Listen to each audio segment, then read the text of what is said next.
السلام علیکم ورحمۃ اللہ تعالیٰ وبرکاتہ۔ میں ہوں محمد مبین فاروقی۔ میں آپ کو اپنے چینل پہ خوش آمدید کہتا ہوں۔ میں نے آج کی اس ویڈیو کے اندر آپ حضرات کی خدمت میں 3 باتیں عرض کرنی ہیں۔ نمبر 1، جادو کی حقیقت کیا ہے۔ نمبر 2، اس کی علامات کیا ہیں۔ نمبر 3، اس کا علاج کیا ہے۔ دوبارہ سماعت فرمائیں۔ نمبر 1، جادو کی حقیقت کیا ہے۔ نمبر 2، جادو کی علامات کیا ہیں۔ نمبر 3، جادو کا علاج کیا ہے۔ نمبر 1، جادو کی حقیقت کیا ہے۔ اس کو آسان مثال میں یوں سمجھے کہ جادو دیکھنے میں کچھ اور ہوتا ہے، حقیقت میں کچھ اور ہوتا ہے۔ یہ جادو جو ہوتا ہے یہ انسان کے جو حواس ہوتے ہیں ان کو کور کرتا ہے۔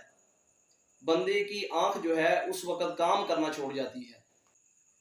اس لیے یہ جادو کی حقیقت کیا ہے کہ ظاہر کچھ اور ہے، اندر کچھ اور ہوتا ہے۔ اس کی ایک مثال قرآن پاک سے میں یوں عرض کرتا ہوں کہ حضرت موسیٰ علیہ السلام کا جب جادوگروں کے ساتھ مقابلہ ہوا تو سب نے اپنی اپنی رسیاں جو ہے وہ ڈالی، وہ سانپ بن گئی۔ در حقیقت وہ سانپ تھے نہیں، لیکن دیکھنے والوں کو یوں لگتا تھا کہ جس طرح وہ سانپ ہے۔ حضرت موسیٰ علیہ السلام کو اللہ رب العزت کی طرف سے حکم ہوا، القیہا یا موسیٰ، اے میرے موسیٰ آپ اپنے عصا کو ڈال دے اس میدان کے اندر۔ اب جو حضرت موسیٰ علیہ السلام کی طرف سے جو معاملہ ان کے ساتھ تھا کہ عصا جو ہے وہ اژدہا بن گیا، یہ معجزہ تھا، یہ حقیقت تھا، لیکن وہ جو جادو تھا وہ ناکام ہوا، یہ معجزہ کامیاب ہوا۔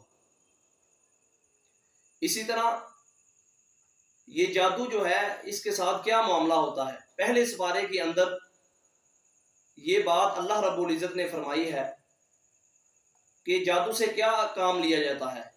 فَيَتَعَلَّمُونَ مِنْهُ مَا يُفَرِّقُونَ بِهِ بَيْنَ الْمَرْءِ وَزَوْجِهِ۔ اس جادو سے کام یہ لیا جاتا ہے کہ آدمی اور اس کے شوہر کے اندر ان کے درمیان جدائی ڈال دی جاتی ہے، اس سے یہ کام لیا جاتا ہے۔ تو خلاصتاً یہ بات ہے کہ جادو کی حقیقت کوئی نہیں ہے، لیکن البتہ جادو موجود ضرور ہے۔ یہ وساوس اور شیطانی اثرات ہوتے ضرور ہیں، لیکن در حقیقت کے اعتبار سے جو کچھ نظر آتا ہے وہ اس طرح نہیں ہوتا۔ نمبر 2، اس کی علامات کیا ہیں۔ سب سے پہلے اس کی علامت یہ ہے کہ جس شخص پہ جادو کے اثرات ہوتے ہیں وہ تنہائی کو پسند کرتا ہے۔ نمبر 2، کہ وہ شخص بیمار رہنے لگتا ہے، اس کا جسم درد کرتا ہے۔ اس طرح کی بہت سی علامات اس کے اندر پیدا ہو جاتی ہیں جس سے معلوم ہوتا ہے کہ یہ شخص جو ہے اس پہ جادو ہے۔ اور پھر گھر کے اندر بھوک کا رہنا اور صحت کا دن بدن کمزور ہوتے جانا، اور اسی طرح بعض اوقات ایسے ہوتا ہے پانی کے چھینٹے جسم پہ پڑتے ہیں، خون کے چھینٹے جسم پہ پڑتے ہیں، اور کبھی ایسے بھی ہوتا ہے کہ گھر کے اندر جس طرح کوئی چھوٹے چھوٹے کینکر ہوتے ہیں ان کی بارش سی معلوم ہوتی ہے۔ یہ جادو کی کچھ علامات ہیں۔ نمبر 3، اس کا علاج کیا ہے۔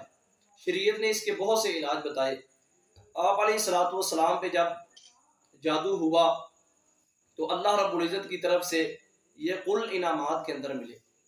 قل یا ایھا الکافرون، قل اعوذ برب الفلق، قل هو اللہ احد، قل اعوذ برب الناس، یہ چیز، اور آیت الکرسی اللہ لا الہ الا ہو، یہ بھی اس کے اندر بہت مؤثر ہے۔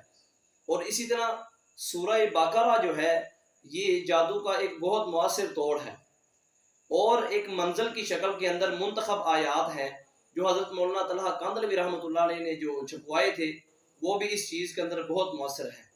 اس لیے اس چیز کا اہتمام کرنا چاہیے۔ عمومی طور پہ بھی صبح شام کی جو دعائیں ہیں اس کا اہتمام کرنا چاہیے۔ ایک دعا بہت مشہور ہے، بسم اللہ الذی لا یضر مع اسمہ شیء فی الارض ولا فی السماء۔ آپ علیہ السلام نے فرمایا جو شخص یہ دعا پڑھتا ہے صبح شام پڑھے گا تو اس پہ موذی چیز اثر نہیں کرے گی، اس پہ جو ایذا دینے والی چیزیں ہیں وہ اس پہ اثر نہیں کرے گی۔ اسی طرح عجوہ کھجور کے بارے میں فرمایا جو شخص نہار منہ یہ کھاتا ہے اس پہ بھی جادو اثر نہیں کرتا۔ یہ کچھ علامات اور حقیقت اور کچھ علاج ہے جادو کا۔ اللہ رب العزت ہمیں بات سمجھنے کی توفیق عطا فرمائے۔ وآخر دعوانا الحمد للہ رب العالمین۔